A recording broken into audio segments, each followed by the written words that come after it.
Hi there, this is a special holiday edition of Power and Politics. I'm David Cochrane. We are counting down the top 5 Canadian political stories of the year. Which headlines had Canadians talking the most or drove the news agenda?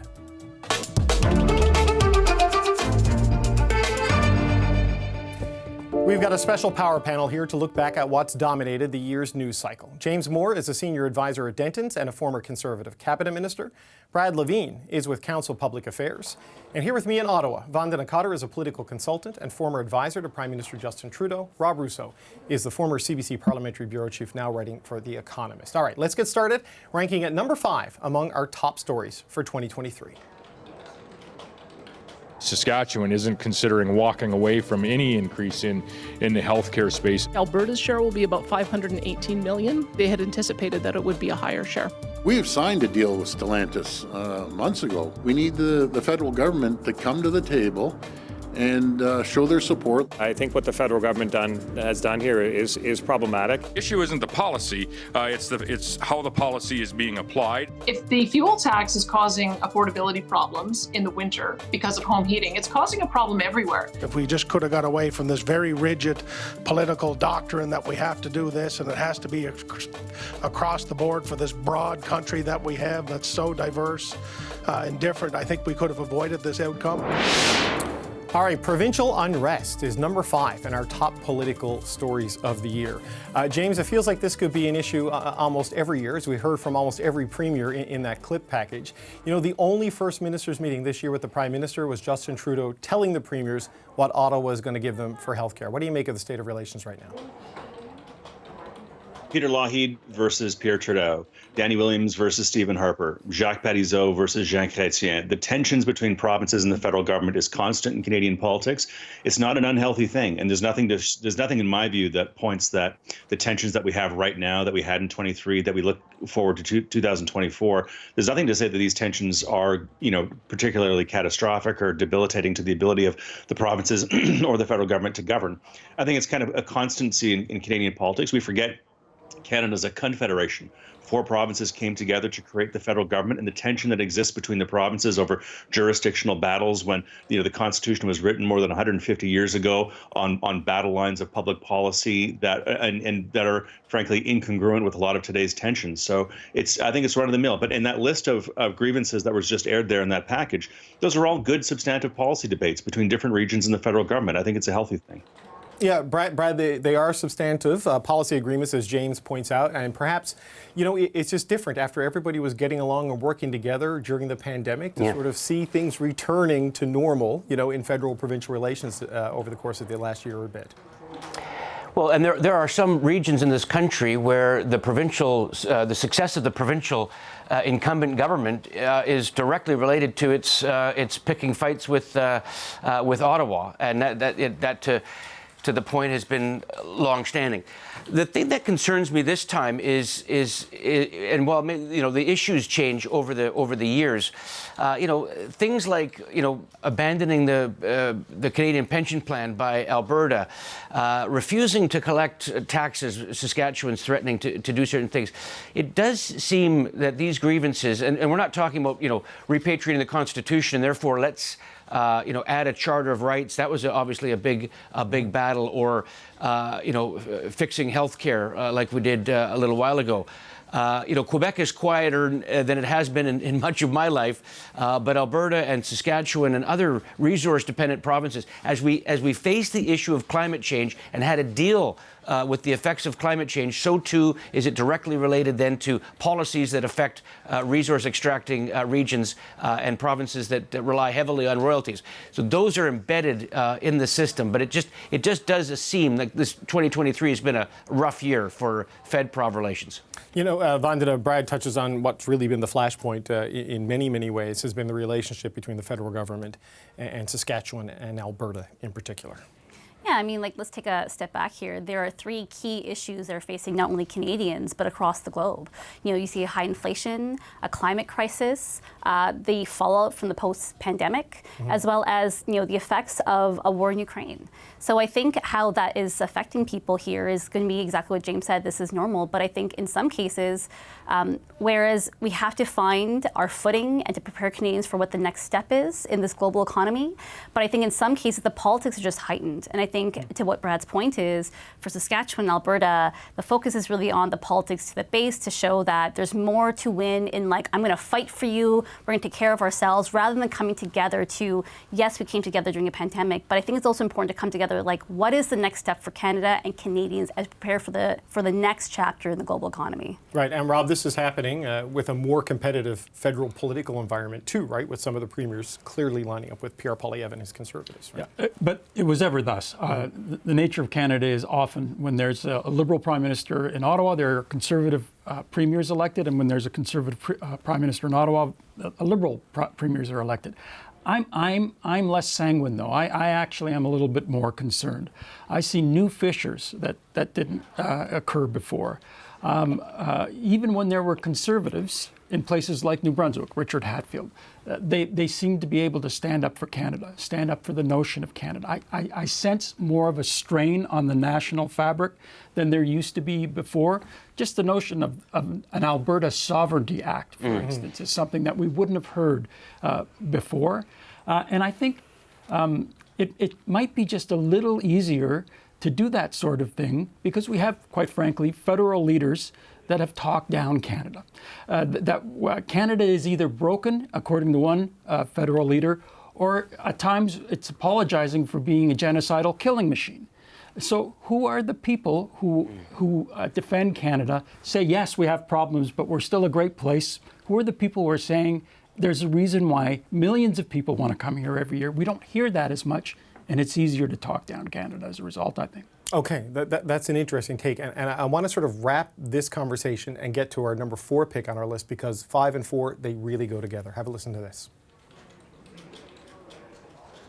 This carbon tax is all pain and no gain. Yeah. We made an exemption specifically for home heating oil, but there will be no other exemption. Huff and they can puff, but their carbon tax house is falling down. The Prime Minister has deployed his carbon tax minister to pressure senators. They seem to stop at nothing to try and get what they want, including bullying senators. Will the government admit that its environmental plan isn't working? Certainly it is very important that we are addressing both affordability concerns and fighting climate change. There is only one party that will axe the carbon tax, only one party that has stood up and fought this tax every step of the way. Conservative politicians are arguing that Canada needs to do less to fight climate change. Okay, coming in at number 4, climate battles on both the political and legal stage. James, we heard a lot from federal Conservatives and federal Liberals there. We also had Premier Daniel Smith calling Stephen Guilbeault a menace to national unity and a menace to Alberta. It's all about the carbon tax. Where do you think we are on this year? To be fair, those voices on the other side have said worse about Daniel Smith than she pushed back, but that's fine. It's politics. Where we're at with, from 2015 to 2019 and maybe a little bit beyond, Prime Minister Trudeau dined out on the phrase, the economy and the environment have to go hand in hand. Well, now the economy and the environment are colliding because of the inflationary pressures, the recession that we're likely in right now, mild or not, we'll see. Hard landing or soft landing in the first quarter of 24, we'll see. But these two issues are actually colliding. So the thesis that Prime Minister Trudeau rode on for the first half of his mandate so far as Prime Minister is collapsing underneath him because of the pressures of economic stress. And then on the backside, on the environmental argument, he's cannibalized his own policy because of the carve-out that he made for home heating fuels. And there's going to be more demands. We see the Premier of the Northwest Territories now asking for a carve-out, and other regions of the country will do so as well. So this is going to be a fight that will continue both on the tax side and the cost of living side and the climate side through 2024. It'll put pressure on the Conservatives to have a reasonable climate plan. It'll put pressure on the Liberals to have a reasonable approach to ramping down the price on everything, which really is a carbon tax. So I think it's a perfectly good policy debate as we head into an election campaign. Yeah, Vandana has been a centerpiece of your party's policy from the jump, as James points out, but there was the carve-out for home heating oil, primarily aimed at unrest in Atlantic Canada. Where do you think the government is on this as 2023 wraps up?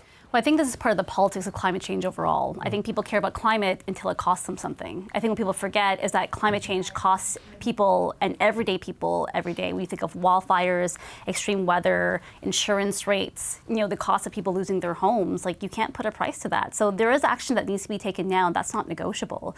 Now, for those who say that the carbon tax, the price on pollution is, the main thing, there's more to the climate change policy of the government at hand than just that. So I think you have, there is, battery operated plants being built, like eliminating single-use plastics. I even read today that I think even read today that the Ontario government is going back into renewable energy. So I think that's actually showing that some of this is working and people know this is not going away. In terms of the carve-out, listen, I think the oil costs a lot more. I think this shows that that the government does understand that people are going through a hard time right now. Where can we make adjustments without changing where we meet our carbon targets? Rob, one of my first assignments in the Parliamentary Bureau is when you sent me to Vancouver in the spring of 2016 to cover the First Minister's meeting between Trudeau and a very different group of premiers, where there emerged a consensus to sign on to a national plan. Happy snaps of people hugging each other. I saw. Brad Wall was the only outlier. You could not recreate that meeting now if you wanted to. No, and I do believe that some of the fault here lies with the federal government. Look, they've had trouble drawing a connection between the carbon tax and climate action. What have we seen? We are paying carbon taxes. We haven't seen until very recently a plan for mitigation and adaptation. We've seen wildfires happening. We've seen floods, and that's despite the fact that we're paying a carbon tax. They did, as James said, undermine their own policy in a way that's near fatal. And the other thing that happened, I think that's notable, is that Joe Biden in the United States was elected president, and he decided to take another approach. I used to be an outright supporter of the carbon tax. I still believe user pay is probably the best way to go. But we've seen in Washington that there are other ways to get people to change their behavior. There are other ways to get industry not just lurched into action, but launched into action. And we've seen that with Biden's policy, the IRA down there. So Brad, on this, we did get a climate emissions update from the federal government showing they will exceed their target in 2026 of reducing emissions by 20%. And they're still going to fall short of the 40% reduction by 2030, but they're going to get to about 36% reductions. So is it worth it? Is all the political drama and the fighting worth it if that's the kind of result you got? Well, that's likely what the next federal election will be in large part about, because you're going to have two distinct approaches. One is a consumer-based carbon price, and the other one is to axe it. And I don't know what Mr. Poilievre has to replace that, unless it's more of a policy of acceleration of renewables and electrification. So we're going to have to see whether or not that is the case. The question would I think that the Liberals have to defend is, what would our targets be? What would our emissions outputs be had we not taken this particular action? So then we'll be debating the effectiveness of the tax. I do think it's important, though, that to talk a little bit about how their carve-out of the home heating oil completely undermines it. And it actually speaks to topic number 5 about national unrest. How one region of the country can get relief, predominantly one region. I know that there's people throughout the land with oil, but it's overwhelming. And let's be fair, this is a political show. It was done because Atlantic Canadian Liberal MPs were getting an earful from their constituents. The fury that is in the land of other Canadians who also heat their homes every year, but use other fuels that weren't carved out. We have a Saskatchewan provincial election coming up in October, and we have a BC election. It'll be interesting to see what role the discussion about the fairness of the federal government's application of the carbon pricing will play in those two provincial elections in late 2024. James, I got about 60 seconds on this. Where do you think it goes in 2024 on this? Do we get a clear plan from Pierre Poilievre and his team? Does Saskatchewan make good on its threats to not collect? What do you think happens? Pierre Poilievre, yes. Saskatchewan, maybe. But there's going to have to be, a collision here, and voters will decide. And it won't just be about the substance of the policy, but the credibility of the voices behind those policies themselves. Pierre Poilievre has said technology, not taxes. It's a perfectly reasonable approach. You look at the electrification of our grid, electrification of the transportation sector broadly. That's a reasonable saying. It wasn't quite as reasonable 5 years ago. It's more reasonable now. And the Liberals themselves have carved out their own argument against their own policy by creating that breach on home heating fuels. And I think the demands will come from more regions of the country as well.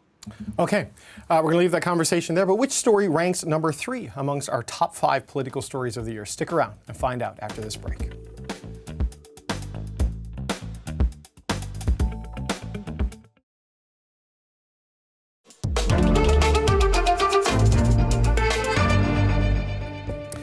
Welcome back to this special holiday edition of Power and Politics. Today we're taking you through the top 5 political news stories in Canada of 2023. So far we have at number 5, provincial unrest. And at number 4, we have climate battles. Now for our number 3 top story of the year. China and others engage in foreign interference in Canada. He is perfectly happy to let a foreign authoritarian government interfere in our elections as long as they're helping him. We can't wait 2.5 years for more process to unfold to get the answers we need about interference in our democracy. There are many other people in the country who do this job. I've been asked to do it. The issue of foreign interference deserves serious and robust debate. He is not impartial. He needs to get out of the way. David Johnston is an eminent Canadian. The Special Rapporteur can no longer continue to do his work. To urge our government for an independent public inquiry. Justice Ogg will be tasked with examining and assessing interference. Credible allegations of a potential link between agents of the government of India and the killing of a Canadian citizen. If these allegations are true, they represent an outrageous affront. We will not tolerate any form of foreign interference. All right, foreign interference is our third biggest story of 2023. The revelations we learned about alleged meddling from China, Russia, and India prompted a public inquiry that will begin hearings in the new year. The Power Panel is back with more on this. James Moore, Brad Lavigne, Vandana, Kattar, and Rob Russo. Rob, I remember the beginning of the year, it was all about what China had done or would do in past elections and in future elections. And as 2023 came to an end, it's all about India and the allegations of played the role in the assassination of a Canadian citizen on Canadian soil. Yeah, and I think that there was one key moment during this entire debate that set the stage for the rest of the year. And that was in the spring, I believe, when the Prime Minister was being regularly beleaguered about why he would not make a decision on an inquiry and why ultimately he decided to have somebody else make that decision. It was when Justin Trudeau said, because even if I did make a decision, people wouldn't necessarily have confidence in that decision. I thought that was key and sets up a lot of the trouble that he had for the rest of the year, whether it was getting up in the House of Commons and saying there's credible evidence. Normally, something like that would galvanize the country and people would say, we have a real problem, we need to come together and rally around the flag. But there was instantly there were questions about the credibility of that. And I think it bedeviled him as well during the entire China interference story. There's lots to be played out. So much that we learned in the last few months of the year alone. We learned that India's role here is exponentially larger than we thought. We learned that we don't know a lot of what's going on here. We're being told by the Americans and depending on their intelligence. And so there's much to be learned about foreign interference in Canada, and it's going to be one of the big stories of the next year. Well, Vandana, just to pick up on the point that Rob made, in September when the Prime Minister stood and made those allegations in the House of Commons, there was a lot of reflexive punditry siding with Modi in a lot of ways and blaming Trudeau for this and demanding to see evidence. And then we get the stunning allegations in the indictment in the U.S. case, which really added a lot of context to this. Yeah, it shows like the climate right now, and people are just, questioning our officials, questioning our institutions, and the fact that he can say something, the Prime Minister, something so important, and immediately, not just from members of the opposition, but from others saying that that can't be right.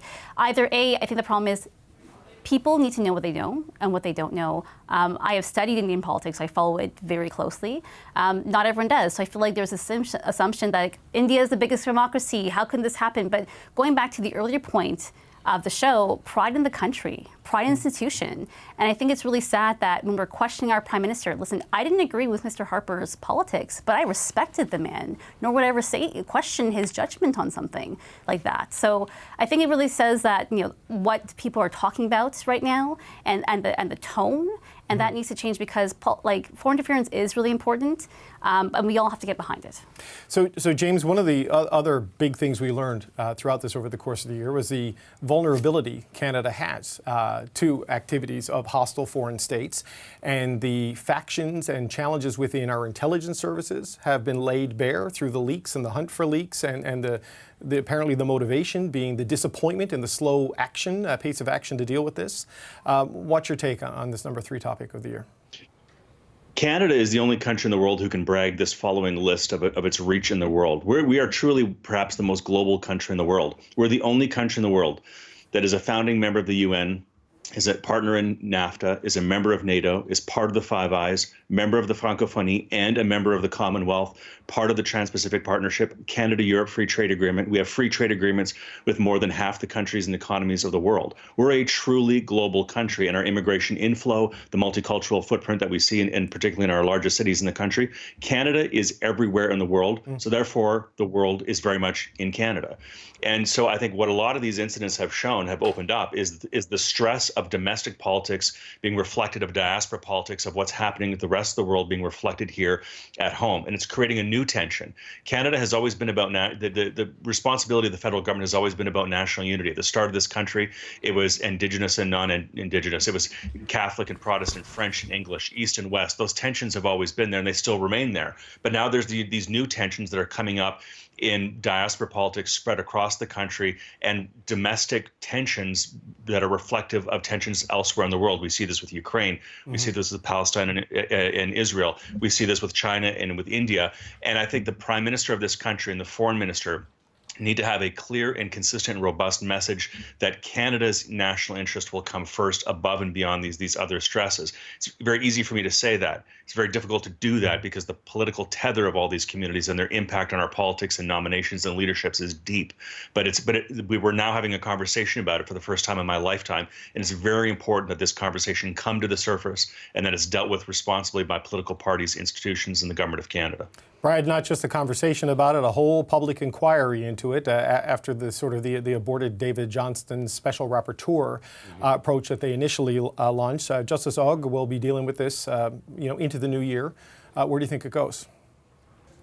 Well, David, we'll have to see where the inquiry takes us. I think the bigger issue, particularly as we head into 2024, is the political implications that the Prime Minister's lack of leadership on particularly the Chinese election interference accusations was.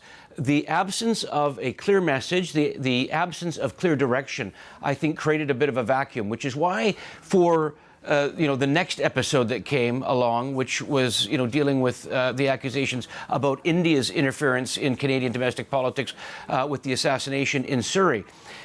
He set himself up, I think, for Canadians to kind of maybe not see him as sure-footed on the international stage domestically, and that's a problem for Trudeau as he looks to 2024 and the potential election 18 months or so away. Rob, how do you see the potential political fallout of all of this domestically? Has the revelations towards the end of the year changed things? Is it dependent on what we get from the inquiry? Or how does it play out, do you think? We don't know. But the truth is, I think that one of the reasons why there has been some inertia in Canada is because there are domestic political questions at play. Because a lot of the groups, a lot of the people who've come to Canada are organized, mobilized, monetized, and vote and have an impact. And I think that's held back some governments in terms of taking some action. Look, there's Just look at some of the fastest growing voting groups in the country. Muslim voters are now among the fastest growing voting groups in the country. That will have an impact. I think it has had an impact certainly in debates in the Liberal caucus, for instance, and in the way parties are going to appeal to people. It's the same with Chinese Canadians. Governments the last 15 years have been bedeviled by what to do about China, and in part their calculus is complicated by the fact that there are 1 million Chinese Canadians who vote, and those votes matter. Okay, we're going to leave the conversation there, but up next, which story ranks number 2 amongst our top 5 political stories? Stick around and find out after this break.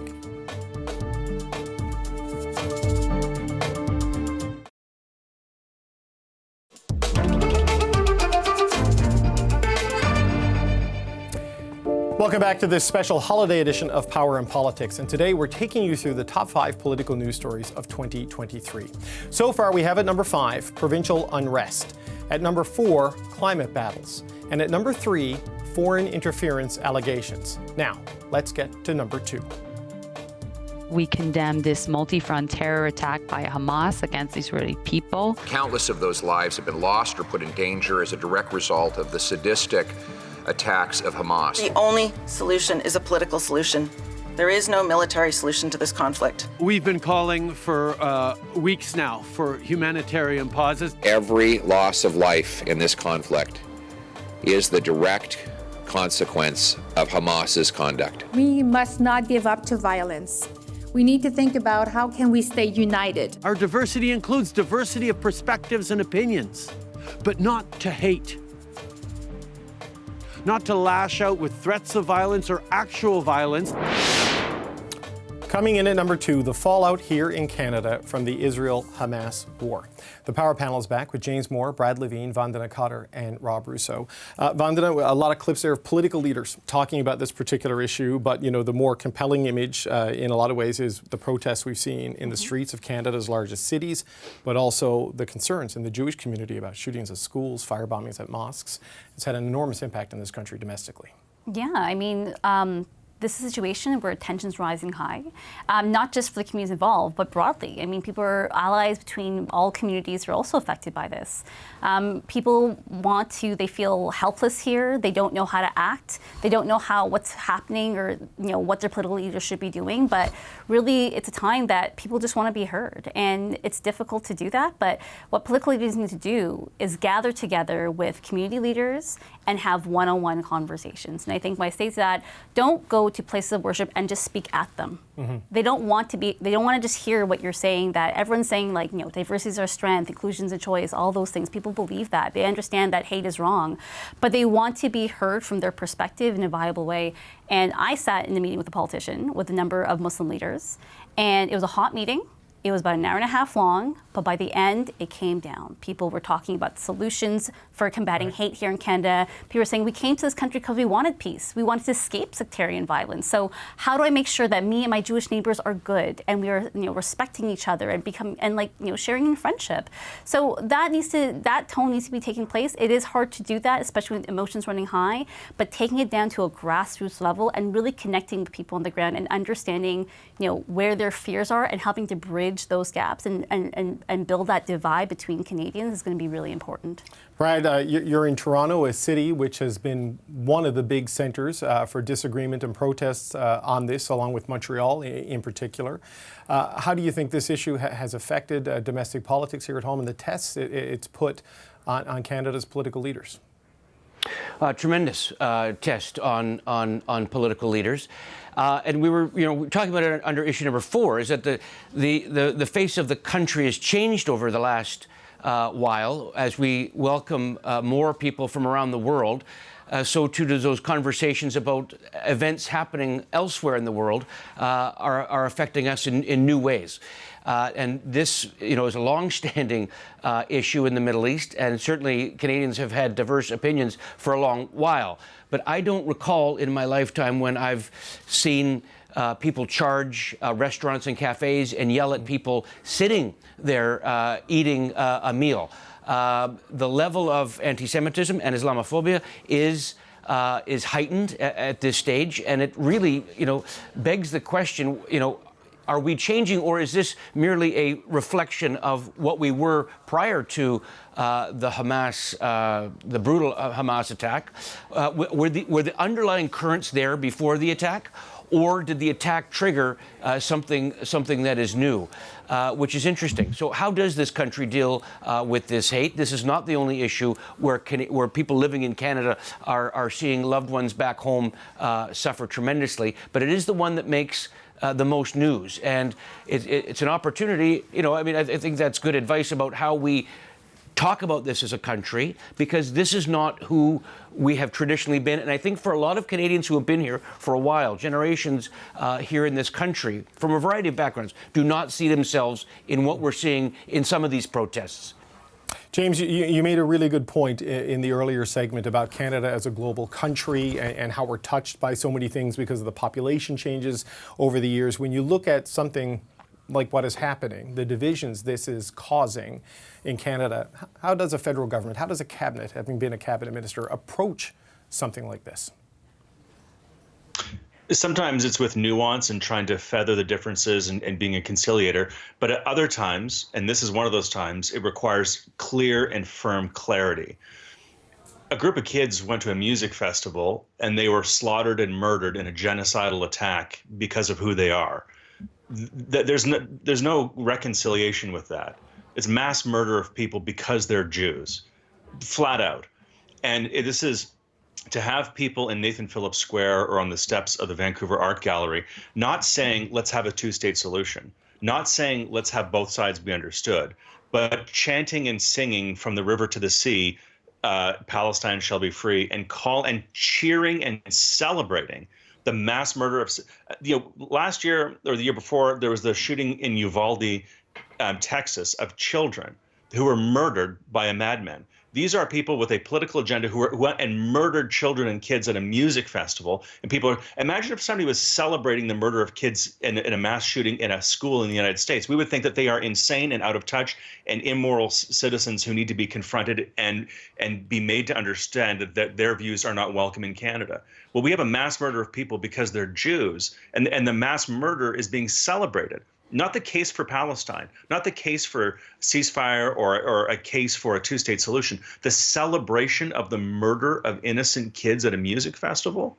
So on moments like that requires pure moral clarity from the Prime Minister of the country and a drawing of a line of what our moral standards are collectively as a country, regardless of where you come from. And I think there was a moment there where Prime Minister Trudeau missed his moment, for sure. And I think, I had a very heartbreaking conversation with a neighbor of mine who this year is deciding not to put up any decorations around their house for the holidays and for Hanukkah, fearful of an attack on their home, keeping their kids away from school. I mean, it's been heartbreaking to see the intolerance and bigotry at home in Canada, in part because we don't have leadership at the top that confronts clear evil and makes it clear what Canada's standards are in terms of moral justice. Rob, we've seen the outrage over the attacks. We've seen the fear of the Jewish community. I've had Palestinian Canadians on this show who have lost dozens, in excess of 100 family members in the bombardment that followed these awful attacks of October 7th. What's your sense of where things have played out in the country this year? Well, one grows weary of hearing, this is not Canada, this is not us, from our political leaders. Because the truth is, it's beginning to look like us. And as a result, needs to be confronted and confronted directly. It's very, very difficult, it seems, for some political leaders to do that. I think the Prime Minister did stumble. And did make mistakes, particularly around the bombing of the hospital in Gaza, which I think hurt the government's credibility. I think that there has been a clear evolution in the government of Canada's position. And you look at the recent statement that with New Zealand and with Australia that shows Canada laying down firm conditions now that require Hamas to essentially surrender, return hostages, and go away. Don't be part of the political process. That is a clear evolution in their position from what the government was saying initially when it was talking about pauses. So I think there's a reason for that. I think that there were two moments of real tension in the Liberal caucus this year. One of them was when Liberal MPs reportedly got up and talked to the Prime Minister about the failures of his leadership.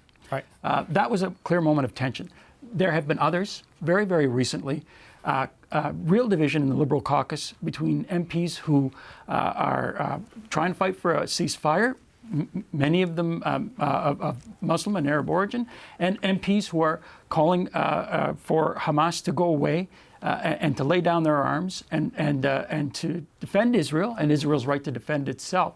That forced, I'm told, the Prime Minister to essentially throw a fire blanket over a growing fire in his caucus and say, we don't talk about this anymore this way. So there are real problems within the Prime Minister's own caucus on this issue. And I wonder if that hamstrung the Liberal government a little bit over this past few months. Okay, Vandana, a quick last word from you. You know, I have a bit more context on like the caucus meetings. I think on the question on, failure of leadership, I think the question was more about, how are we moving forward? How do we, Pierre Poilievre is making inroads. How do we fight back? How do we? You're talking about the London caucus retreat. Yeah. Yeah. So I think that's more of what it was, not like you were failing as a Prime Minister. Right. I think caucus is 100% behind the Prime Minister, and I think they know that he is the best leader for them to go into an election as of today. But I think in terms of the other question that you asked, I think, this is part of having a diverse caucus. You'll have diversity of views, and it's important for the Prime Minister to listen to that. I do think he has been clear on his support for the Jewish community, on his support for the Muslim community, as well as Israel's right to defend itself, and that we do have to defeat Hamas. But I think that the statement that was released about, calling for a ceasefire has been worked with our allies, which is how Canada wants to work with their foreign policy. Okay, we got to leave it there. Which story tops them all as the #1 Canadian political story of the year? Stick around and find out. That's next.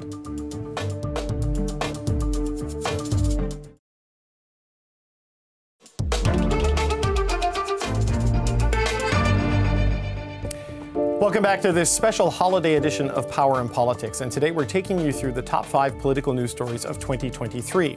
So far we have at number 5, provincial unrest. At number 4, climate battles. At number 3, foreign interference. And at number 2, the fallout here in Canada from the Israel-Hamas war. Now, for our top Canadian political story of the year. The cost of living is a challenge. Canadians have been struggling. Let Canadians afford to eat, heat, and house themselves. Building more homes. Lowering the prices for families. Discount across a basket of food products. This government's unwilling to take on the real problem, which is corporate greed. Grocery rebate is going out across the country. 8 years after he promised to make housing more affordable, he doubled the cost. The opposition leaders bickering won't help get houses built. Life costs more. Work doesn't pay. Housing costs have doubled. Well, to nobody's surprise, the sky-high cost of living dominated the political discourse this year and really drove the political agenda and political opinion. The Power Panel is back on that with James, Brad, Vandana, and Rob. Brad, let's start with you. I mean, this has fundamentally reshaped political views in the country, driving Pierre Poilievre to a front-runner status. And the government has responded with targeted measures of some sort. But where do you think this goes in 2024 and the effect it's had this year? I think it's going to certainly last throughout much of 2024. There are forecasts to suggest the economy will slow down, and many are suggesting, many observers are suggesting that interest rates may begin to come down from their current level. That's cold comfort for a lot of folks who have had a hard time making ends meet. And while targeted matters are helpful for those that can take advantage of them, it's just difficult to govern in a time of with rising costs. But let's take a look at the political implications of the cost of living increases.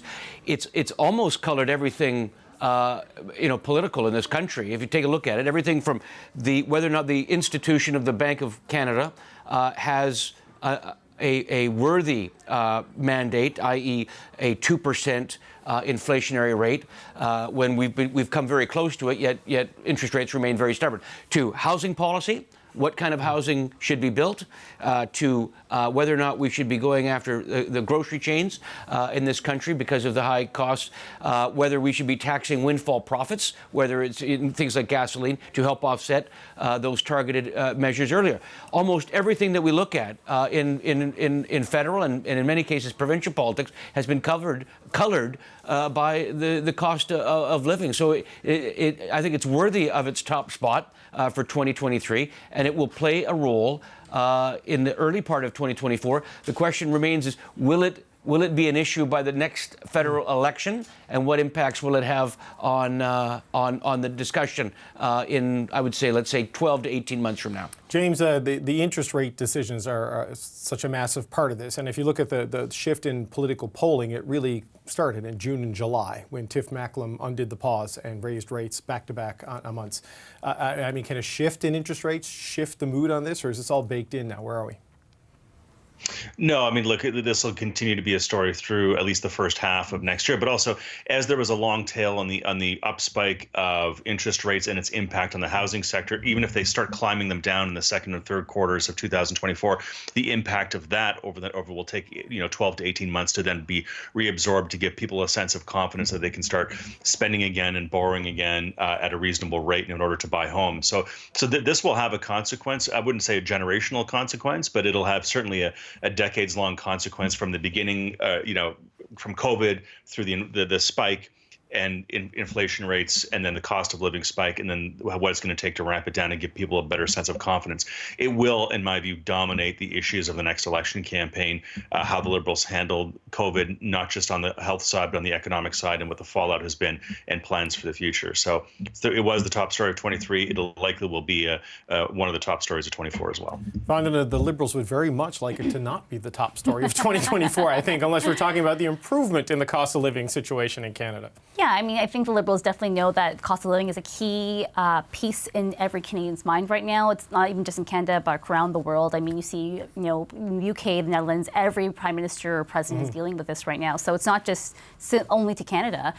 You see every day they're talking about affordability, they're talking about housing, they're talking about, there was that announcement recently about cutting interest rates for small businesses with a deal with Visa and MasterCard. They are trying to find creative solutions to deal with the crisis right now, knowing they don't have full control over it. But I think 18 months is a long time in politics. What will be the issue today may not be the issue by then, but I think they definitely have to show they have a steady hand and can handle these problems. Rob, so much of the challenge for a government in a situation like this is they have almost no influence on the cost of food. It's all supply shocks, caused by war, climate change, and other things on a global scale. They can't interfere with the Bank of Canada on interest rates. Well, I don't know. They have some influence. I mean, there's a Minister of Housing for a reason.